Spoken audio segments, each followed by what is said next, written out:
I think that a lot of the spaces that I find myself in, I have to have radical audacity. Sometimes I give myself the audacity to be the imposter. And I think the realization for me is when I was invited to a table but not offered a seat. And so my kind of like practice is always to have this imaginary, foldable chair that I walk with, so even if I'm not offered a seat, I'm like, it's okay, yeah, let me just interject. I love it. So that's And the audacity you were talking about before. I love it. We are in a survivorship era at the moment in Australia. And Yes. as part of that process, that requires, unfortunately, code switching until such a time we can be audacious enough to be fully ourselves. The conversation that Ruth and I have, we think every workplace is a simulation anyway, so it doesn't matter. And in the workplace, and it's not about being difficult and it's not about being mean or anything like that, but it's just like saying, no, I'm not going to do that. A good example in terms of boundaries at work, like sometimes they're like back-to-back meetings and like somebody will put, I'll have a meeting and then somebody will put it like directly after. I just decline it straight away. Yeah. I'm just like, not doing it. Can't all just have one solution, because one size fits all doesn't work. And that's where we have an issue right now with a lot of exclusionary practices that are still existing. Welcome to Black Mentality, the space where we intersect our Black experiences with our mental health needs. Before we begin, I would like to acknowledge and pay my respects to the traditional custodians of this nation and their elders past, present and emerging. And I extend that respect to any First Nations people listening today. I'm coming to you from beautiful Dharawal country. In all our conversations, it is important that we remember that sovereignty has never been ceded. It always was and always will be Aboriginal land.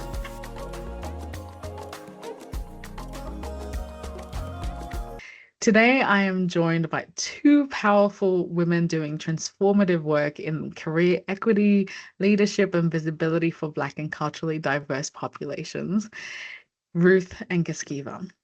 So between them, they are creating pathways and platforms and possibilities for our communities to not just enter spaces, but to actually thrive in them.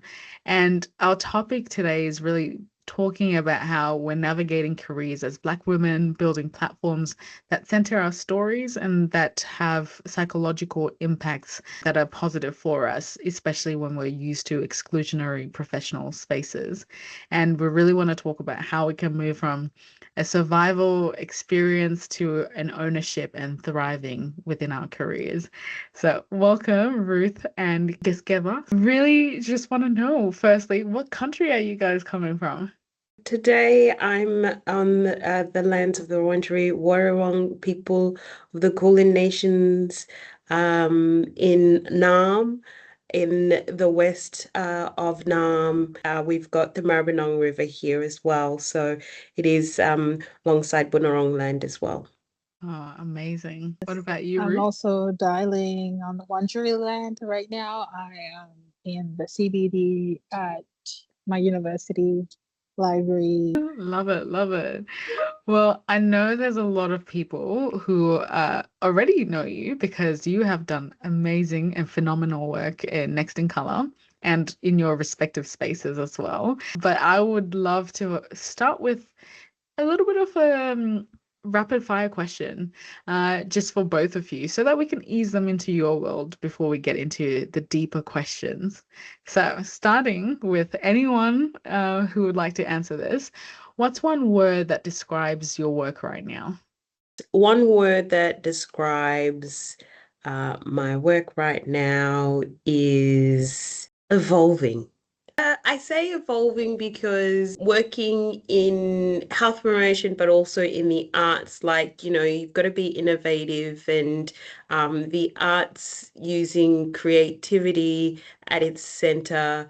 It's always about, being innovative, but also evolving your practice, but being reflexive at the same time. So many intersecting concepts that you have to deal with there. That's for Yeah. sure. Okay, Ruth. I would say the word audacity. I think that a lot of the spaces that I find myself in, I have to have radical audacity. and really use that as a fuel to give myself permission to exist in those spaces, because then I tend to fall into the narrative of imposter syndrome. So sometimes I give myself the audacity to be the imposter. I love that. And you know what? I really resonate with both of your chosen words, like being audacious and evolving. Like it's actually so important, right? Like, because I think it really makes a difference for a lot of people working in Australia, that if you're Black presenting, you certainly will have to be audacious and you have to evolve quite a bit in that space, in whatever space you're working in. So that's great. Okay. What drives you more, purpose or impact? I think for me, in order to understand purpose, you must create impact. Mm, And then there's impact within purpose. So I think it's kind of like a snake biting its tail type situation mm. for me. It's not one, like both have to exist. Yeah, there's a synergy between them, isn't it? Yeah. For Yeah, sure.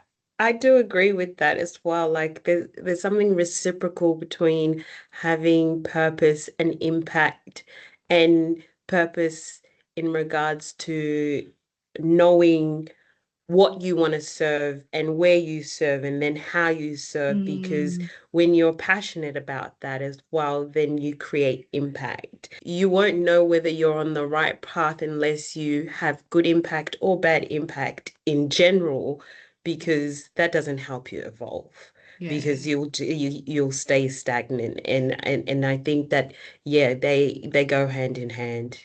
Yeah, and I love that because you need a North Star to guide your path, right? And then Yeah. once you know that you're on the right path, there's a likelihood that you'll be able to affect some type of impact, whether it's positive or negative. Well, it's to be determined. Yes. Yeah. And I guess for me, my practice, like impact becomes like the measure of the purpose. Impact becomes that measurement of purpose. Sometimes you can get lost in, trying to figure out what the purpose is. Then I guess Mm, when you create the impact, it becomes a reminder, that anchor of mm. like your why, which that becomes yours. It's almost like the impact becomes a reminder of the purpose. Yeah. Yeah, no, completely agree there. It can come across as conceptual in the way we're talking about it. So is it possible to give a bit of an example? I guess for the work that we do in terms of Next in Color, so our work and the space that we work in is in the arts. And so the purpose is creating spaces, practices and processes for self-determined future, particularly for the African Australian community and creatives of color. And we work a lot with academic mentors and advisors, and our work encompasses research a fair bit. But the way that we document our work is not necessarily through that traditional lens of doing research and report writing, but we do it through like zines. We do it through things like this podcast, and then transcribe that, or take testimonials and turn them into artworks, or take particular quotes and create contemporary versions of what you would call a proverb or a quote Mm, and things like that. And that's still documentation. That's still yeah. you demonstrating impact. And it's through what we love, which is Mm, arts and, yeah. creativity. And it doesn't feel like work because we're doing it in the way that we know how to showcase our creativity. And that's amazing. And I love the fact that like you've broken down into like very accessible ways that people can also do it in their own lives, which is document however it feels comfortable to you. And I'm sure most people would say social media is one form of documentation that they're using right now, which is It great. definitely is. Okay. Well, the third question, rapid fire. What was a moment that made you realize that the space that you're in wasn't built for you? And what did you do about it? I think for me, consciously, the realization is is that diversity, the practice of diversity wasn't something that it's the like my vocabulary. When I think of diversity, I don't think of it as a political performance. Mm. And so the moment I realized, wait, I'm not supposed to be here, but somehow I found myself in these spaces. And I think the realization for me is when I was invited to a table but not offered a seat. And I realized, oh, I went through the gatekeepers. I went through the systemic violence. I was hyped up with the idea of being invited to the table. I got there and I was still reminded. Oh. And so that's when I realized, well, it's not really a flex to be invited to the table, because now what I did about it is recognize that for me, my practice in community building is really about me building a table where the offering is that you bring your own chair. And so my kind of like practice is always to have this imaginary, foldable chair that I walk with, so even if I'm not offered a seat, I'm like, it's okay, yeah, let me just interject. I love it. So that's And the audacity you were talking about before. I love it. Yeah. That's a radical practice of being a disturber. Just being like, well, sometimes you're gonna get given an illusion. As soon as you said performative like diversity, I just knew that this story is going to take a sour turn. That's for sure. But I wonder, like, just to follow up on that, how is it that you protect yourself? Because I can imagine there's a lot of people in similar situations where they become the token Black spokesperson or so. So how were you able to protect your mind and your self-preservation in that moment? Well, my definition of diversity is a range of representation of different consciousness. And so, though I am a visibly Black woman and I am an immigrant and I hold these different intersectionality, I don't always represent all of those communities.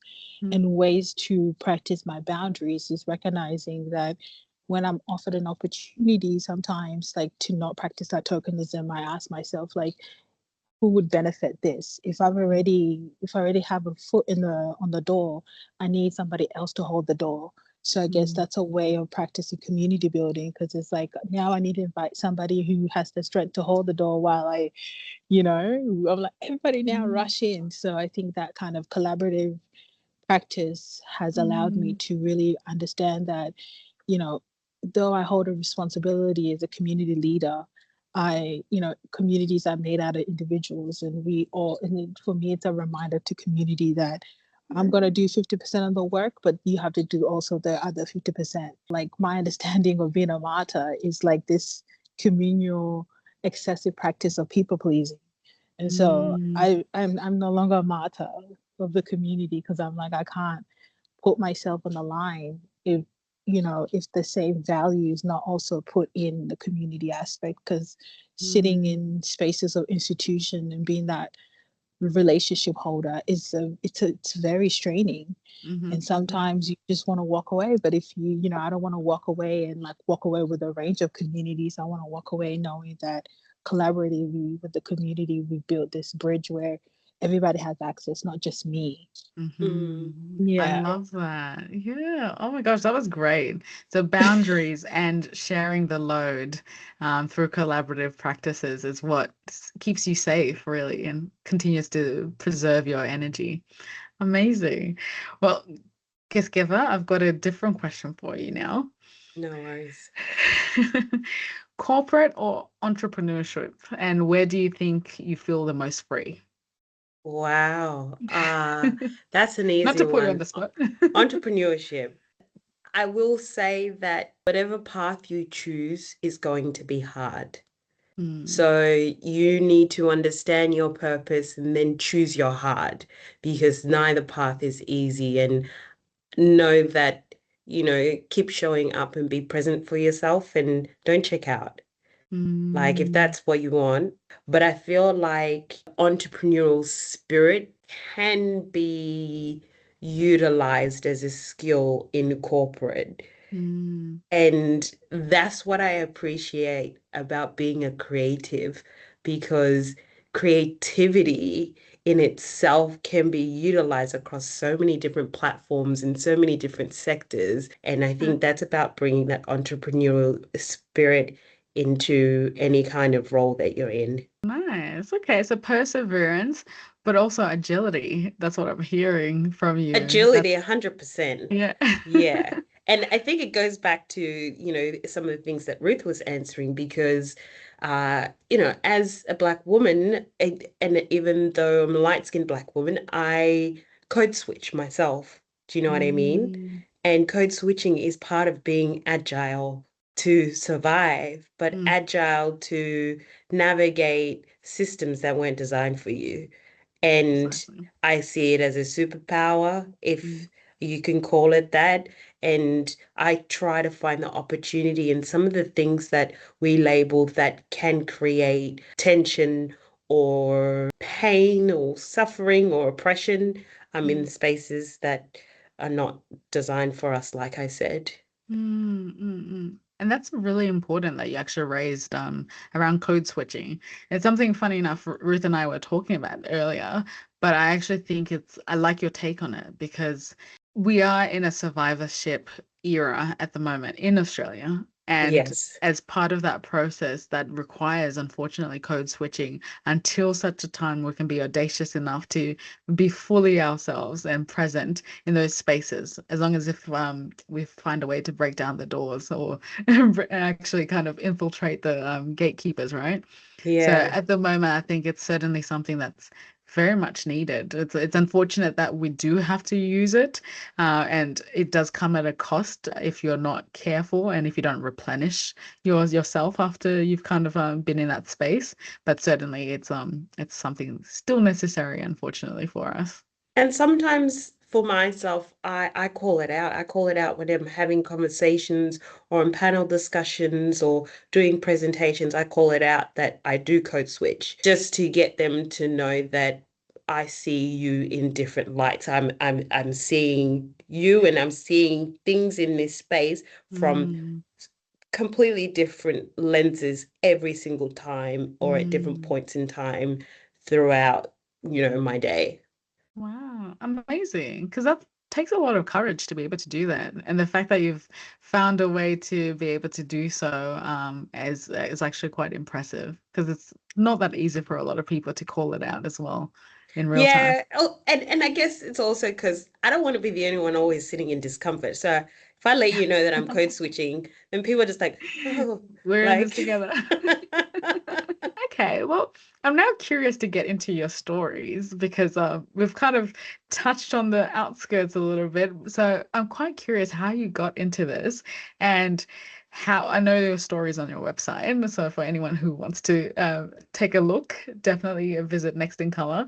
But I would love to just hear what inspired you, what got you to where you are now. What's your experience with actually creating these platforms? for us, we started as a collective of 6 people. We were auspiced and received a grant through community arts, community health organization, delivering a project out in the west of Melbourne. And it came off the back of the difficulty of finding spaces where African young people were getting rejected a lot. So whether it was recreation, sport, or the arts, it was Mm, so difficult mm, at that time, 2017, 2018, just to even just book a space. And that rejection was just like, okay, what can we do about that? And so we created a collective, which was originally called Color Between the Lines. Over the years, people find their own paths and move on. And, we're now just the two of us and have carried the business forward, which became a fully fledged business in 2023. mm, And we've been working across various partnerships in the arts, but then also in academia, to deliver series workshops. We also produce short films, mm. zines, as well as cultural experiences with different arts precincts and community and individual partners. Amazing. Yeah, thanks so much for giving a rundown about Next in Color. What about you, Ruth? I guess I'm just gonna turn off my camera and hopefully that will help with I guess for me in terms of just my individual practice and how I found myself in this space of mixing color. My background really came from I guess art making. I studied art in high school and I really enjoyed it. It really art became like a space for me Mm, to really articulate how I felt and my thoughts and my experience. I started off writing poetry and then that evolved into I guess placemaking and like hosting poetry and photography and I realized that I want to always practice what it means to really like create spaces for community. What does it mean to be a producer? And mm, through that, I found myself, hanging out with the previous, I guess, collective at Next in Color, and yeah, I happened to find myself in this space where I recognize that the immigrant storyline.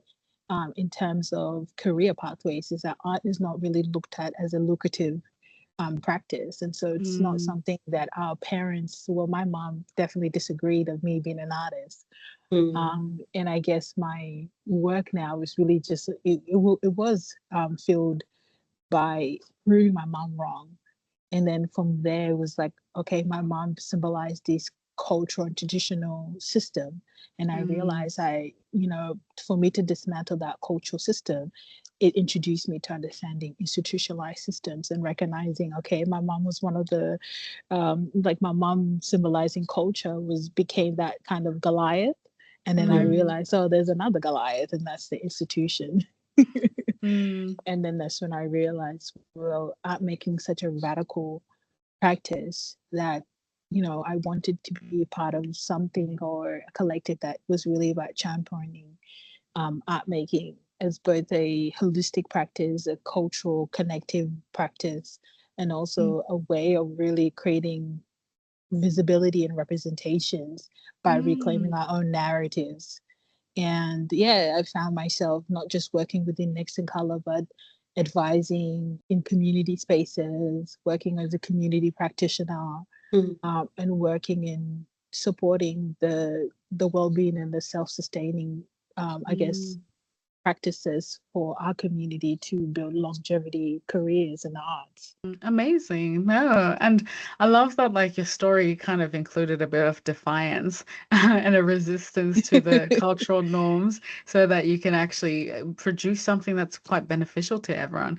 Because whether our parents see it or not, because I too, I think, have parents who share the same belief around Yeah, arts being a nice to have career rather than an actual career in itself. mm. yeah, And they don't recognize that they consume art every single day and they love art, in Yeah. fact. exactly. So that's the irony of like the whole situation, isn't it? But I Yeah. suppose it's because they've again come from that survival survival Mm, mentality. For them, it's about trying to find tangible ways to maybe economically participate or be somewhat advantaged. So they mm, don't necessarily view art as the direction to take them there, because that's not usually what's being peddled or the propaganda that's being sold to us anyway.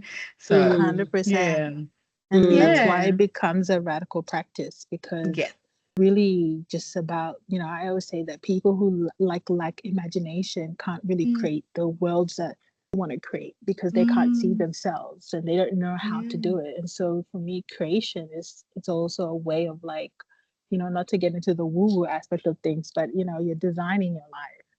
And so yeah. mm, I told myself that, this practice of like ancestral, dismantling ancestral curses, Mm, I have to live a life where I'm practicing, my responsibility mm, of building that pathway, as we talked about earlier, that girlhood to marriage. I mm, wanted to create that pathway for me, as a woman of like, okay, giving myself some time, and some space before I have the responsibility of like being a mother or something. mm, mm, So for me, practicing art is a way of regulating self. So it's stepping out of that mm. survival mode because Yeah. yeah, creating disrupts, the nervous system. Certainly, and it helps definitely evoke that parasympathetic nervous system, which helps you to calm down. So I completely love how you're using it as a way as transformative with the self as well. So I love that. I just wanted to quickly Thank touch on you. something that was really striking that both of you have actually articulated around Next in Color was birthed out of a problem that you saw in the community, and you chose to be solution focused rather than, I suppose, staying and being trapped in that cycle of complaining about something. Because that is usually very easy to do. If young people are being rejected from certain spaces, it's very easy for us to then complain and just keep on saying, okay, what are the ways in which we can actually try and find a way to get someone else to solve it for us? But Mm, you championed that and you said, okay, we're going to do something different. We're actually going to try to solve this issue. And you looked for various sources that could support you structurally so that you can get to the next stage. So, how did that kind of work for you? Because it sounds like you really needed to have a lot of intrinsic motivation. So there's something internally that was like, we kind of want to really make a difference here, even without actually where it's been now, like with yeah. Next in Color. We've always spoken about what does change look like for us. And Mm, sometimes when you ask an individual community that question, they don't know the answer because they don't know how to exist outside of what they know or what they're in. I guess where I was going with what I was saying was the idea of freedom dreaming was something that we learned to understand that that's what we were doing uh, because we had academic mentors that helped us name our realities and named mm, the direction or the spaces that we were trying to create, and in mm, ways that we're creating counter spaces from the spaces that we see ourselves in every day, and mm, the importance of doing that. And we wouldn't be able to say the things that we're saying now if we didn't have the informal education, I would say, that we mm, got through the academic mentors that we partner with. And so that's also another why we pair the work that we do with research, because it was important for us to understand and name our own realities, and then mm, be able to design our future realities in the way that we wanted to, by understanding our past, but mm. also understanding our present to then be able to create our futures. We had the audacity, going back to that word, to challenge the institution and say, no, we're the experts, and Mm. you are helping us translate our stories. No, and I think both of what you were saying, I can hear a theme that's really coming to fruition, which is you both said something around aligning yourself with the right people and also in the right spaces where you feel welcomed and you feel accepted. And it sounds exactly like that's what really drove this initiative to becoming what it is now, which is a successful business that's doing well and actually creating lasting, impactful change in the community. So no, Yeah. it's great. Great to And hear. thank you. And one of the things that I think we always try to focus on is that, like, not focusing on our trauma. Like, our work is trauma informed, but we're not, you know, recreating that, in the Mm, sense that, when we go outside of our homes or wherever we are, we're already experiencing systemic violence, oppression, and all of those things.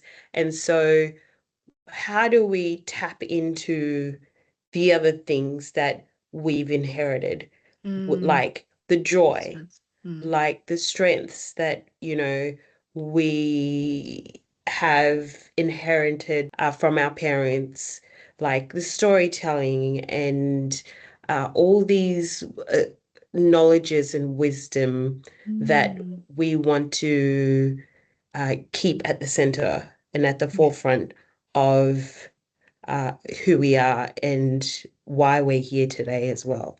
Yeah, and I love that because again, it's going back to what I picked up quite early on when you were describing everything about next in color, which is you don't want to articulate more problems. You actually just want to be part of the solution and being more strength-based, which is a counter narrative and action against all the deficit ways that we've been viewed by the mainstream or the Yeah, way that like they try to portray Black and African people.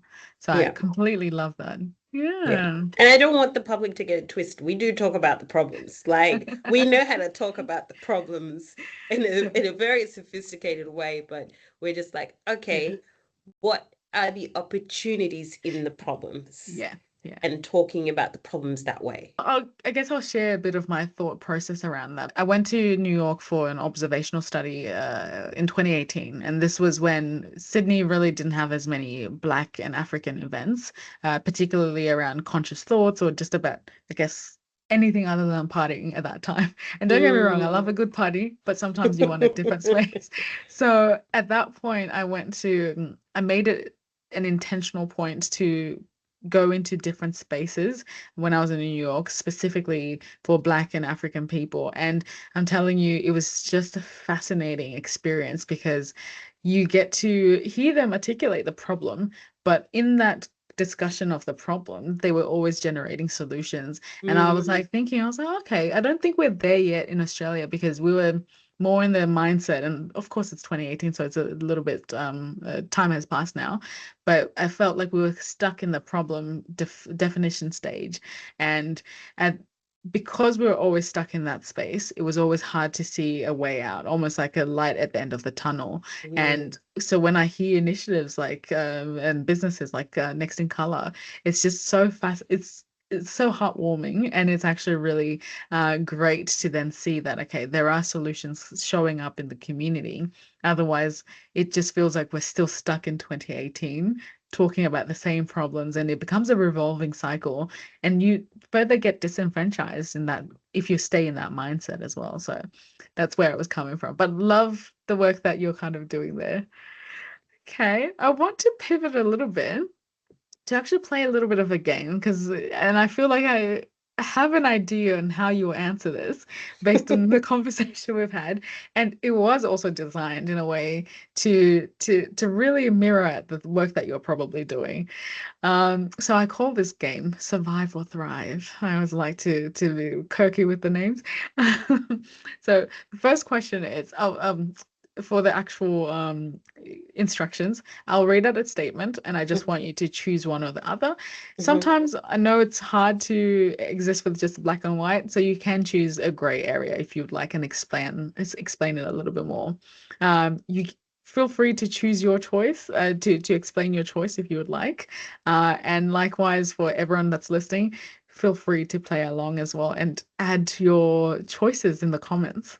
So to begin, would you stay in a toxic workplace for stability or leave without a plan? I would say like my past self would have just been like skedaddle, I'm out of here, sending my letter of resignation like on Friday at 4 p.m. and Monday I don't show up. But I think because of like my optimism, my pessimism, like tells me, okay, yeah, you can quit your job, but have some sort of like a plan.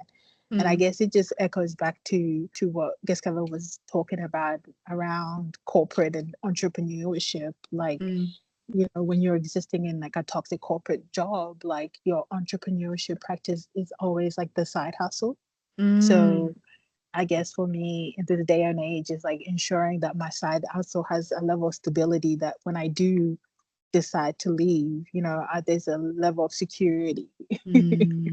So I guess it's almost like in the gray area of like, yeah, leave, but have a plan, have structure.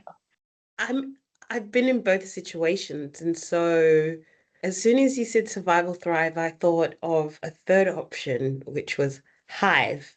Okay. So Tell us more. we've spoken about this, the idea of self-preservation. What are the things that you do for self-preservation when you're in toxic environments until you get that plan so you can leave and thrive. You're surviving, but you're also doing things to protect yourself. So, like, you're doing things for well-being, like a few days off, or cut down on your work hours and you work part-time instead of full-time, those kind of things. And you make sure that you're doing some restorative activities and you're resting and whatnot. So yeah, I've been in both situations, and in a workplace where I've just been like, yeah, I'm out. And so like Ruth, but then I've been in a situation where I'm just like, I can thug this out a fair bit, and I need to put some well-being practices in place so I can stay here for the duration that I need to until I do what I need to do for myself. I like that.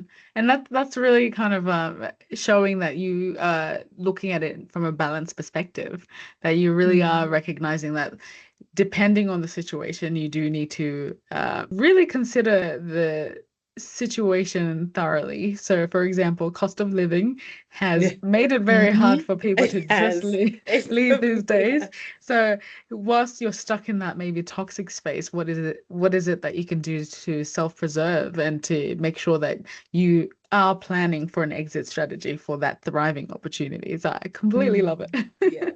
The conversation that Ruth and I have, we think every workplace is a simulation anyway. So it doesn't matter what corporate or public service workplace you go into, you're walking into the same thing. So you just got to choose your battles. Yeah, very true. And you know what? This is now an interesting one. So a segue to the next question or next statement. Being the only Black person in the room or walking away from the opportunity? Being the only Black person in the room. Yeah. For sure. Do you want to explain your choices or not? What has made me brave enough to be in spaces like that is my background in theatre. I think having the performance background and learning a certain level of confidence through play and through performance and acting has made me curious. What Ruth was talking about before, which is consciousness rather than just, being amongst kinfolk. And so I know that for me and being an entrepreneur, you also need to be in spaces that you might find a level of discomfort in, but you know that there's opportunity there.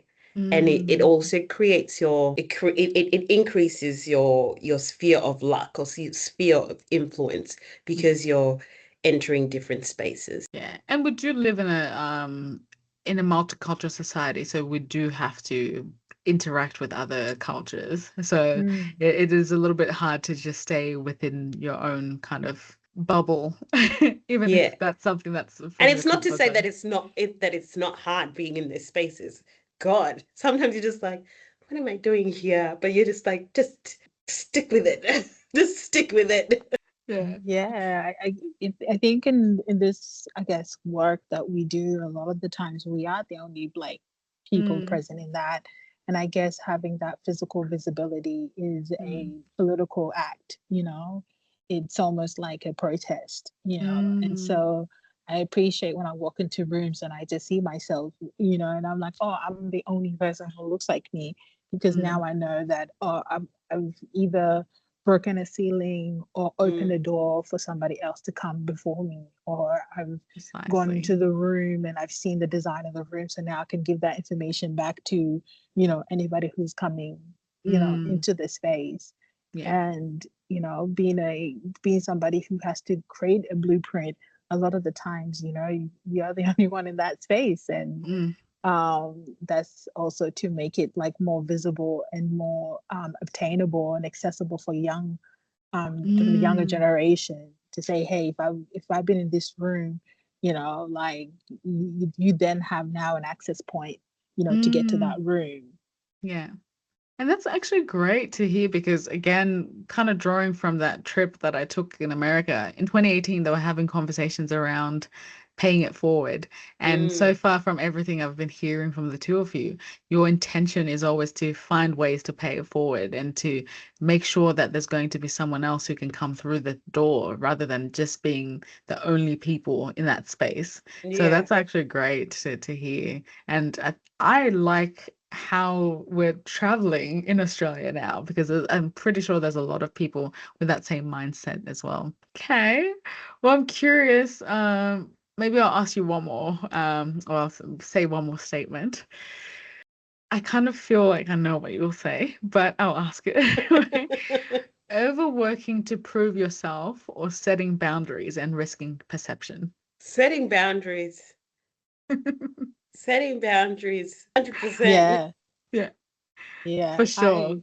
I setting boundaries. Like I could Hmm. care less about how I'm perceived. That's not really, I can't control that, That's Yeah. your imagination. So, Mm. but I can't control my boundaries. Yes, Mm. definitely. And which Mm. is actually really healthy to do as well. I think a lot of people do end up struggling with this.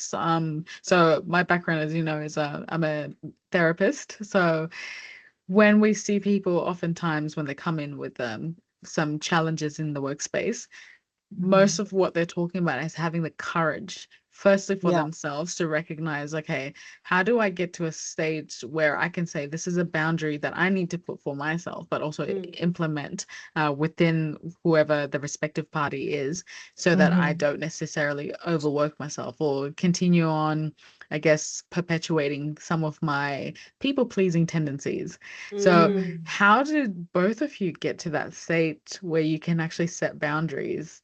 And in a way, before you actually answer, I wonder if it's actually to do with theatre, because a few people have said try learning film or theatre because that's actually where confidence building comes from sometimes as well. And you Oh, kind of touched on that, Geskeva. I definitely think that that's helped. Like being in the arts, particularly in theatre, has helped with confidence. Mm, Because outside of that, if I could imagine myself not doing theatre, then I'd be more introverted. It's definitely helped with just trying different mm, things. mm. And I think it scares some people, whether it's my siblings sometimes, and they're just like, no, no, they're like, or they'll push me to go ask things Yeah, because they know that I'm brave enough. And like, and part of that was just like, well, if you don't ask, how are you going to know? You know? yeah, yeah. And in the Mm, workplace, it's just one of those things that, like, once you kind of just say and you create that line, I think people start getting scared to ask you for things. yeah, yeah. And so it's just like, well, it's good. And it's not about being difficult and it's not about being mean or anything like that, but it's just like saying, no, I'm not going to do that. And, Mm, do it with a smile and still be nice to people yeah. afterwards. But Mm, they just know that you're not going to do those things or whatever. And sometimes, like, a good example in terms of boundaries at work, like sometimes there are like back-to-back meetings and mm, like I'll have a meeting and then somebody will put it like directly after. I mm, just mhm. decline it straight away. Yes. I'm just like, not doing it. I love that. That's your non-negotiable, and that's it. I need at least give me 15 minutes in Yeah, between. Like, yeah. it's a bit rude. No, you're right. It's hard. Sometimes I think, you know what, especially when you're in those spaces, and maybe people that might be starting out, they'll be like, okay, I need to kind of really show that I am reliable and I'm capable. So maybe let me do this before I get a chance to actually start putting those boundaries. But I like the fact that, like, possibly if you were to do theater first, you might have that that confidence straight away. It's definitely not about having confidence straight away. It's about channeling the Yeah. nerves. Yeah, the nerves. Ah, Yeah. nice, nice. I love that. Yeah, Because yeah. even I still get like if I was to perform today, I would still, and I even performing like back in the days, I always still got nervous before performance, Mm, mhm. always. But it was just about how I then channeled that Yeah. when I got on stage. Oh, excellent. I'm going to ask you that when we're talking about the mental health tips, actually. Okay. Yeah. What about you, Ruth? Yeah, I think experiencing burnout on a psychological level Mm, was a moment, because, like, you know, when you're physically exhausted, you can just rest, right? Take a mm, nap, you know, get a massage. But then I was experiencing psychological exhaustion. And so I was like, mm, well, what is the remedy for mm, for this? Because yeah. I've slept it, you know, I've slept it Mm, away, I've moved around, and it's still, I can still feel it. And mm, so that became, you know, an indicator for me to really start setting boundaries, not just in work, but also in my personal life.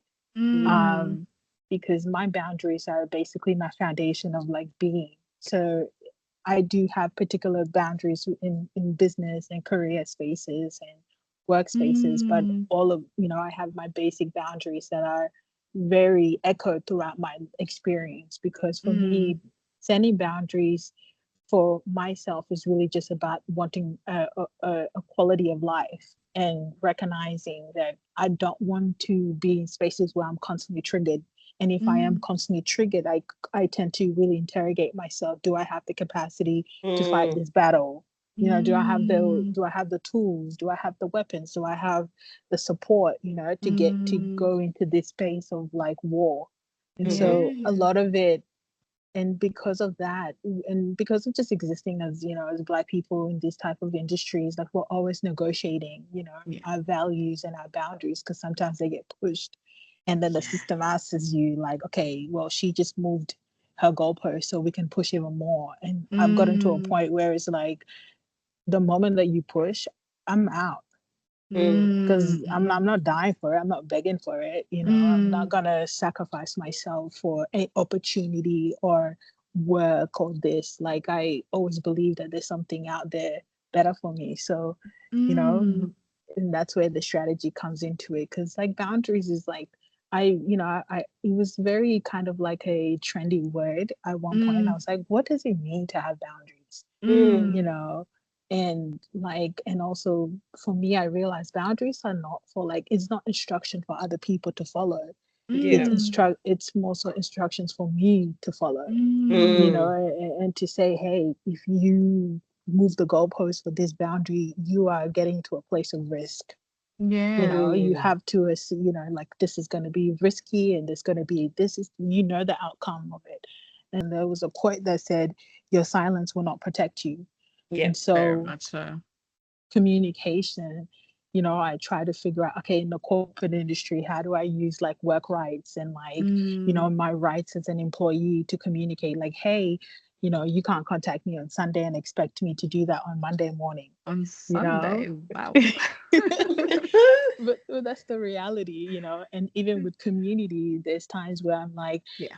you know, there's a time frame that I'm like, I'm not going to pick up my phone if I know it's a Mm, community member, you yeah. Yeah. know. Or sometimes when I find myself having very, you know, intense conversation about like racism and all these like heavy topics, Mm, sometimes I say to myself, actually, no, I don't want to digest this today, mm, you know. mm, Mhm, And I walk away, because it's like, yeah, like, I think for me, boundaries is really just about the type of quality of life that I want, mm, and mm, the connections that I want that are going to help me thrive and shift me out of that survival mode.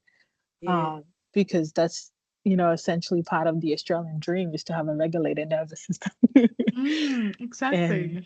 in order Yeah. to achieve that, I have to be very strong about like, no, I can't shift that. I'm sorry, you know, because Love I know it. that my boundary is to not operate in a system where I become an inconvenience to other people, where I'm not prepared, where I show up Mhm. frantic. So then I said to Yeah. myself, like, then you can't, you know, produce this type of behavior then to others. Because then what's the point of having that expectations on others and you don't have that on yourself? Yeah. Mhm, Yeah. Yeah. That's amazing. Because, and especially, I love the fact that you're so content in yourself and the boundaries that you've set that you don't actually experience guilt and shame when you're setting those boundaries. Because that's often something that makes it difficult for a lot of people to actually implement and then enforce those boundaries. So, really glad to hear that. You're like, Yeah. deal with it on your own.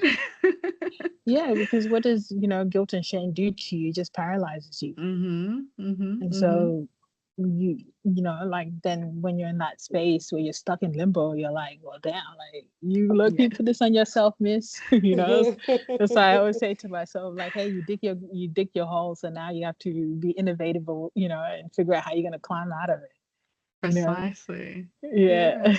Oh, I love that. Well, I want to segue into just kind of talking a little bit more about the interplay of race and the workspaces, and particularly for Black professionals. And to help guide that conversation, I did share an research article that was by Yin Paradis and colleagues, which was entitled Racism as Determinant of Health, a Systematic Review and Meta-Analysis. Just to give an overview, basically they just talk about how experiences of racism are usually producing mental health outcomes that are undesirable. So oftentimes you're thinking about depression, anxiety, and psychological distress, which I don't think it's a surprise to anyone, but somehow we still need to articulate that because people still don't really believe that racism is a social determinant of health at this point. We also know that especially when you have repeated exposure to racialized experiences, it actually leads to a lot more chronic stress responses. So like what Ruth was saying, that our nervous systems are dysregulated quite a lot, especially if you're existing as a Black person in Australia. It's kind of improved a little bit, but still have a long way to go. And one of the main points that they raised in the article was about structural racism and how it leads to things like employment barriers, which then compound the mental health risk. So we know that racism in Australia has really impacted negatively our access to opportunities and our internal well-being. So with that kind of overview and awareness, which I know both of you already have, what do you think mentally safe workplaces would look like for Black professionals? It's that's a for me, that's an overhaul. Yeah, yeah. Because Not even a like I said reform, before, the overhaul. system was not designed Yeah. with us in mind. So like, and this is why we create our own spaces and our own practices and our own processes. Because having a mentally safe workplace means that you can show up to work authentically yourself, and there are policies, there are processes that support you in the way that you live outside of the workplace, like particularly when it comes to like health and well-being and family dynamics.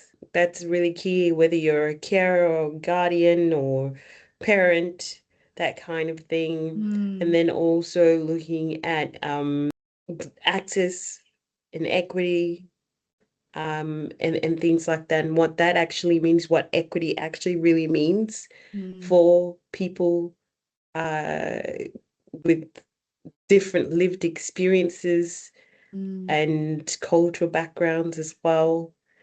And all of those things create a holistic sense of well-being for someone, for them to feel mentally safe and physically safe as well.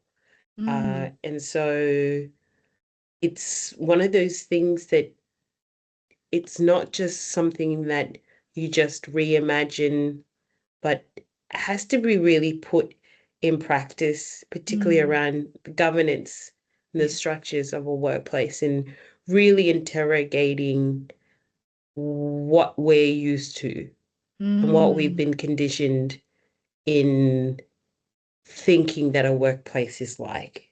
Yeah, I love that. I know you began with abolishment, but then you said if you have to still exist within the system, there are actual different structural levels. I can give you ideas on how to redress the problem. So from from an individual to the organizational to the actual policy and structural systemic Yeah, level. I love that. I love yeah. it. I can Yeah. give you an example. So one thing that I think Mm-hmm. can definitely change is how organizations look at employment assistance programs. I think there needs to be a more holistic approach to that rather than just talk therapy. Like Agreed. there's art therapy, there's all different types of therapy. What's going to work for that person and that person's body and Agreed. mind? Do you know Yeah. what I mean? Yeah. It's a And then the political other layer issue. to it is that, is it in the same guise that you look at health insurance? Is there certain caps for different types of therapy so that that person can access? So this is the kind of thinking that I... Yeah, and I love it because you do have to be creative in addressing a problem, right?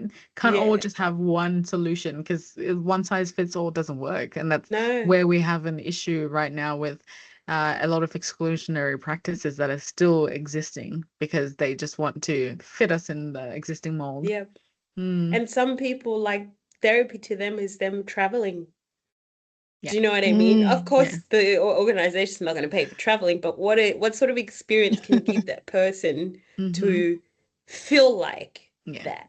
Do you know what I mean? Yeah. Rather than just talk therapy. So yeah, there's just things like that where I feel can be radicalized or just shaken in the workplace to think about how we do those things. Agreed. I love it. And Ruth? I guess for me, going back to what Geskeva mentioned about freedom dreaming, right? Because this question goes, I think it feeds into, the liberation of dreaming of this utopic world.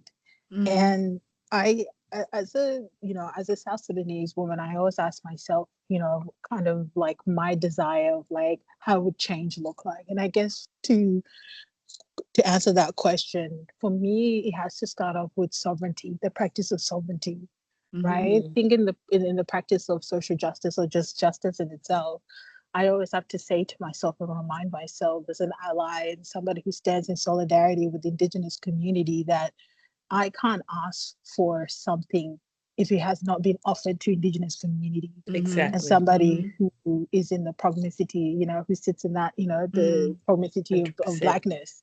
Yeah. And so for me, sovereignty is such a big practice and play in, the desire of having this utopic workspace, having, as Gessler said, having the rights of practicing self-care and self-preservation. Like, what if I don't want to talk to that person, but I want to move my body and I want to do somatic breathing? What if it's about me and my team going out for, a feed, eating together as a cultural practice? Yeah. I think that, when I look at our work style at Next in Color, it's always rooted in like holistic and well-being practices where we have different forms of meetings where we're like, actually, let's go and get some food and like have a meeting while we're eating, or let's go and watch a show, and that it can be considered as, as like, work because you're consuming art. So looking at different ways you can, because to show authentically, I always ask myself, is the system safe enough for me to even do that? That's why I have to create these code switches and these codes. So, to for me to have that boundary of safety. And so, and a lot of the times is recognizing these institutions are really, they created for them to serve the colonial purpose. And so for me, what I try to really, put out there is we just really showing different ways of showing up professionally too, because times it's really difficult when you experience anti-Blackness in professional spaces where people project their respectability politics or what they expect, for a quote unquote professional. And then I'm like, damn, I wasn't considering that system. Or I didn't realize that my work style, other people find it this or that. I'm always constantly being told in many rooms to not like, people are always like, you don't have to do that. You're making it hard for everybody, And so for me, that, kind of like when you asked that question, I just was thinking, okay, I've experienced it both in our in working community, but also in institutions. And so for me, I think that if we were to really put sovereignty in the practice of it, not just sovereignty of land, but sovereignty of the body, how would it look like in terms of, the expectations of working? And so I guess that's why I'm part of my Australian dream is being an entrepreneur and creating my own workflow and work style, So I have to exist in this corporate setting until, I get to that place of security or where I can be like, okay, now it's about me building my own institution. Completely agree with you there. Sovereignty, if it's not afforded to the First Nations, then it doesn't belong to any one of us at all. And I completely agree that it's like that quote that if one of us is free and the others are not, then we're not free. Because it's essentially saying that it's a collectivist effort to make sure that we move the agenda forward and whatnot. So it's actually really great that you said that. Okay. Wow. There's a lot of nuggets that you shared, and I actually think it segues well into the next section, just around being, because this podcast is mainly around or centered around Black experiences and trying to pay it forward to any of our listeners, whether Black or from a diverse background. And part of that paying it forward is we like to share what your mental health tips are so that some other people can actually maybe consider using that and applying it in their own toolboxes. And I really want to get back into some of the points that you both were saying. So if you can maybe list 3 of the tips that you currently use for yourselves to keep yourselves mentally well. I'll start off and I'll say that to ground these like 3 steps, you have to understand like the philosophy around it. Yeah. So one of my favorite quotes by Audre Lorde again Love it. is caring for myself is not self-indulgence, it is self-preservation, and that is an act of political warfare. Especially as a Black person, very much. Yes. So.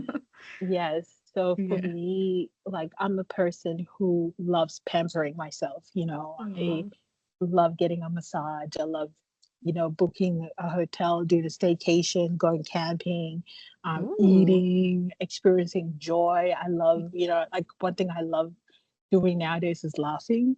So I've been revisiting a lot of like my favorite comedic Nigerian Nollywood movies. And let me tell you, like, I sound like a hyena in my room. And that has just brought me so much joy to have access to Black film, you know, Black cinema, and just the absurdity of all, you know, Nollywood. And so for me, like, would be pampering myself would be one of them, and like creating and celebrating joy and finding joy in like the mundane things that already exist. I think that self-care sometimes it's being politicized or capitalized. So it's like, you know, you gotta go to yoga, you gotta do this, you gotta do that. And I'm like, no, actually, you know, breathing and you know, going outside and in nature, that itself is, you know, it's like I said, it's that political warfare of being like, I don't need technology, I don't need these type of things that have been sold to me. You know, I can access rest by just being in nature. Like I'm a tree hugger. I love being in nature, regulating nature. I find my best inspiration in nature because it's just a reminder to just come back to self. So yeah, that's what I do to, you know, to keep myself a bit sane. I mean, not sane. I mean, I don't know, but yeah, in between. Yeah, I love it. And you know what? I think there's a symbiotic relationship with us and nature, and the less exposed we are to nature, and I don't think this just applies to Black people. I feel like the less we actually find ourselves, or we don't necessarily center and ground ourselves. Whereas I know if I am also a tree hugger, Ruth, just to let you know. And you will find me out sometimes when it's raining. I'll be out there, arms spread out open, just kind of looking at the sun, the sky, and kind of feeling the rain on my face. And it's such a joy to experience that, because it's like it reminds you of I guess just how grand the world is and the universe is compared to just maybe some of the problems that might be just circulating in my mind. So it's just a great way to remind me of that humanness experience. Yeah, and I think nature, when you look at the ecosystems and the systems in nature, it just reminds you like the systems that we design as human beings are not as advanced. You know, so I think nature just reminds you that you yourself is you're also a living organism. Exactly.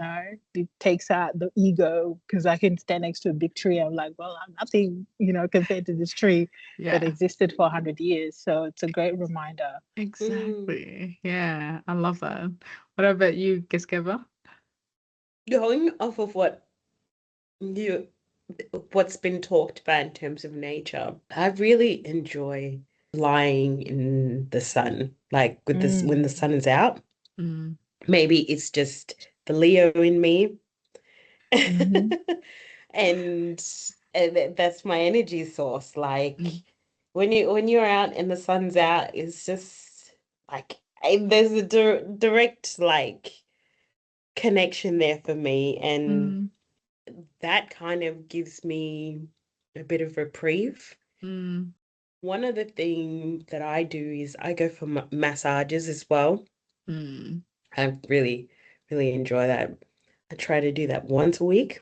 mm, And then in terms of other well-being tips that I do, I tend to take at least a mental health day from mm, work once a month, mm, and also ensure that I turn off my notifications on weekends. mhm, Like, pings. I don't get notifications from social media at all, or mm, emails. And so making sure that like I don't get distracted easily from those pings. mm, Mm. So that's so important, because you can literally get like derailed so easily. mhm, Mm-hmm. Yeah, and that's definitely one thing. And meditating. mm, I do it in the shower, a fair bit, and then it's usually not recommended, but I usually like to listen to things like that, meditative sounds, and that helps, mm, especially when I'm going from one meeting to another, to help regulate and process. Yeah. mm. Mm. Amazing. No, thanks for sharing that, because I think in itself, both of your practices are quite eclectic, and I'm sure some people can resonate with that. And in fact, can probably be inspired to try some of those things. Certainly being in Mm. nature and certainly having contemplative practices are equally important. And I was going to Mm. say, there's something you mentioned earlier that I wanted to come back to, but it escaped my mind. I'm like, can't think about it. The one I was like, I'll come back to this because it's actually a mental health tip in itself. But because I've forgotten, It was the I'm sure theater. theater. Yes, yes, theater Yes. in itself. Yeah, yeah. So is that Yeah. something you might recommend for people? And would Next in Color ever do a workshop around that? Just theatrical kind of movements, or Ooh. whether it's something where they can help people with expression or so, because that sounds like it'll be fun. Yeah, I mean, shameless plug. Well, we are working towards a program that we're putting together with Art Centre Melbourne, called the Rehearsal Room. Ooh, nice. And that's working with Effie and Kruma and a few Right. other creatives, looking at the process in the rehearsal room. And that will delve into looking at character development, script reading, table reads, and things like that. But for focusing on uh, African people of African descent, and playwrights from people of African descent, and Oh, what that looks like, and how that's culturally different to Western frameworks. mm, Um, and you'll get to see the process of that, what it's like to be in the rehearsal room, and getting into the body and letting go and building confidence and things like that. But also understanding that process. But in terms of building confidence, like the activities that you do in the rehearsal room are mm, so important to being comfortable in your own skin. mm, Mm. And so it's one of the things that, like, when you're doing those things, you just let go of any anxiety or inhibitions that you have. mm, And so, like, when I was in those spaces as a young person, like I could just be the silliest person, even in the supermarket. And my sister's like, "What are you doing?" I was just like, "I don't know. I just feel like doing this." And then they're just Mm, like, "No, you're too much. Just like calm down," mm, that kind of thing. But then what it helps with when you're going on stage or when you're presenting or when you're going into a room and you're the only person mm, of, black person or whatever it is, or the only woman or what, you know what I mean? It helps you understand and to locate where your feelings or your energy is sitting in your body Oh yes, the because rechanneling. Yeah. you've used your body in the rehearsal room to understand how you're responding or reacting or uh you Mm, know talking to someone else.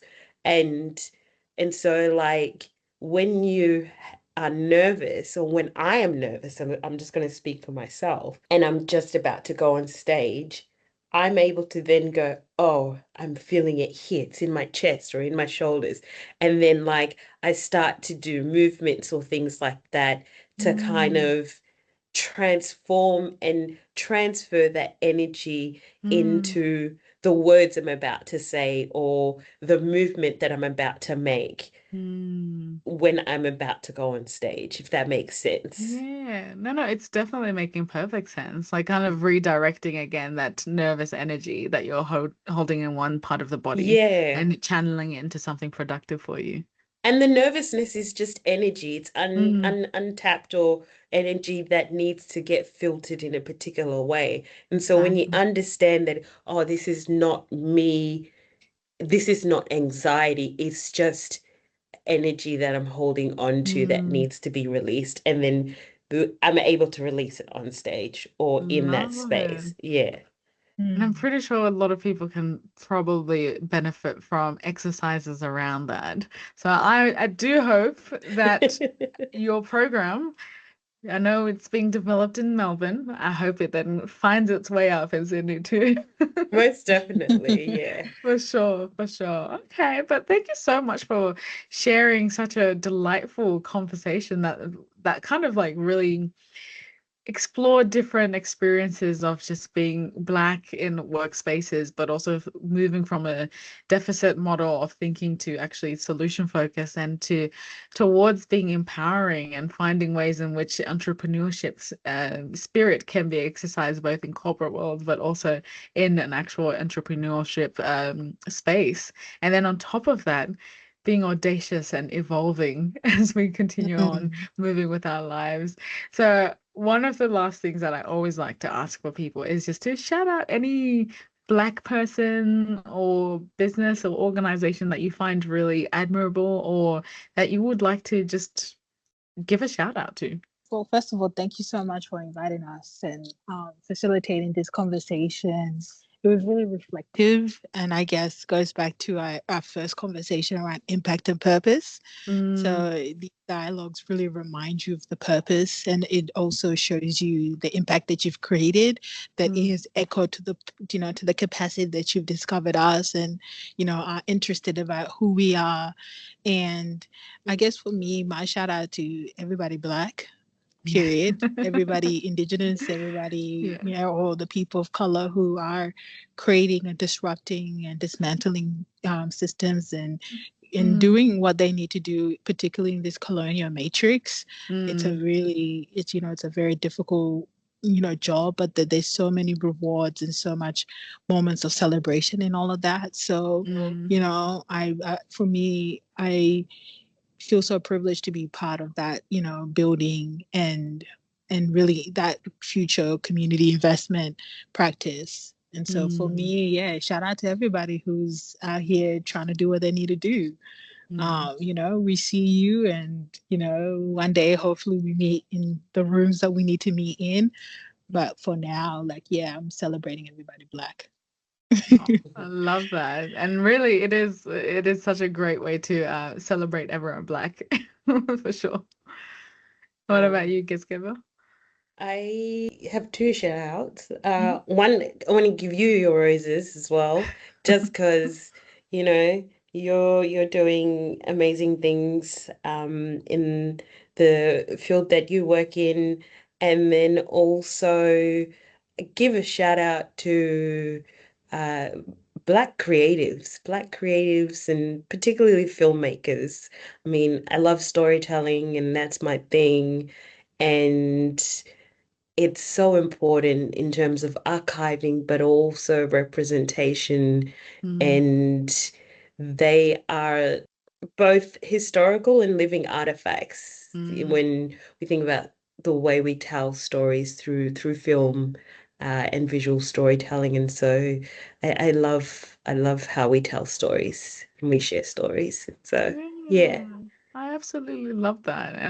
And correct in terms of the Black creatives. And honestly, it's one of the spaces where I'm just like, I'm so privileged to witness the growth and evolution that's been happening in Australia, because the Australia, I always quote this and say, the Australia I grew up in is very different to how it is now. So it's hmm actually great to see that there's a lot more visibility for us, and the fact that there's representation, like Next in Color is doing its own thing. There's people like Holly who are kind of actually putting more things on on the map for us as well. So I really just enjoy the direction that the arts are taking, especially about making representation real for us.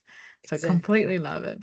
No, but thank you so much to both of you, Ruth and Geskeva, for your time, for your expertise, but more importantly, for the movement that you have been actually inspiring and really implementing at its core.